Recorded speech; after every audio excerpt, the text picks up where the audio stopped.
How we doing, everybody? It's Scott, Mortgage Superman. Are you ready? It's finally here.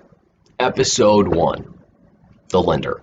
Okay, I'm going to give you some insights as to what you need to know if you're a seller, if you're a buyer, a little bit of information about the process once you give me a call, just to let you know what to expect, to get you more prepared for episode 2. Which is the realtor, which is going to be your next call that you will have. So you can actually start getting your home on the market, or you can start looking for the house that you're ready to buy. After that, I'm going to let you talk with an insurance agent. It's important that you protect your asset. Okay.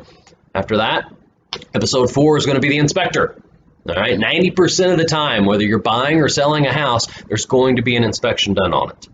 The inspector that I've picked, he's going to let you know some of the things that he normally sees and what to expect when he comes out and does a home inspection. Episode 5, the exciting part, we're getting there, the closing. Okay, what to expect. Is there anything as a buyer or a seller that you need to bring with you before you can get your keys, or before you can get that check from selling your house? Also got a little surprise for you. I threw in a bonus video at the very end of everything with the heating and air guy. When you have a house, you're going to have those things that you have to worry about. What better to do than to talk to an expert so you know what to do as far as protecting one of the bigger purchases that you may have with owning a house than your AC and your furnace. All right, but before we get there, we got to start with episode 1. Sellers, do you need to talk to a lender before you decide to sell your house? Why? Especially if you're only looking at selling your house and you're not looking at buying anything afterwards. Well, how else are you going to know how much you owe on the house? Exactly. So you have to call your lender. They'll let you know, 1, what your payoff is going to be. 2, do you owe any prepayment penalty? I know, a lot of those are a thing of the past as far as prepayment penalties, but they still exist. And it's better to know up front than it would be after the fact, and then you get slapped in the face with a prepayment penalty and didn't know it was out there. Do your homework, call your lender. But if you're looking at selling your house for the purposes of buying another one, you also need to talk to your lender so you know, can you afford a new house while yours is still on the market or before it sells? Or are you the type of seller that you have to get your home sold before you can get a new one? Another reason, a lot of the time sellers don't think about is, do you have repairs or upgrades you want to make to the house before you sell it? If you do, it might be in your best interest to talk to a lender and see if doing a cash out refinance to give you the cash for those would make sense.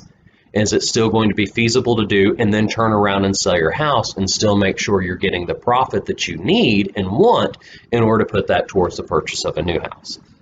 All of those are things that your lender is going to cover with you and go over with you step by step by step to make sure that you go into the selling process 100% with the right frame of mind and the right steps to take. Buyers, same thing. Y'all got to talk to a lender first.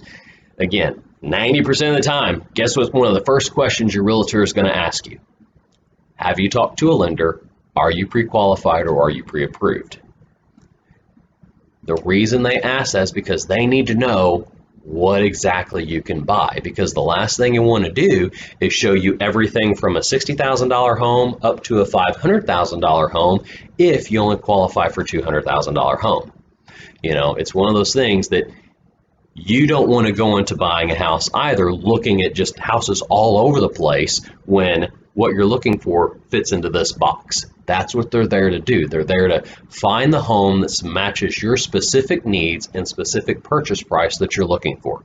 Easiest way for them to do that is to know exactly what you qualify for. Also, when you go to make an offer, the sellers will look at your offer as a lot stronger of a contender by having that pre-qualification or pre-approval letter, because they know you've already done your due diligence by talking to a lender and getting pre-approved for the loan amount that you're looking at. Now, the steps that you're going to have to take, it may seem daunting, but I promise you, any good lender that can get a lot of this information up front is going to make the process a lot easier for you. Okay, so the first step is you're going to have to run through an application.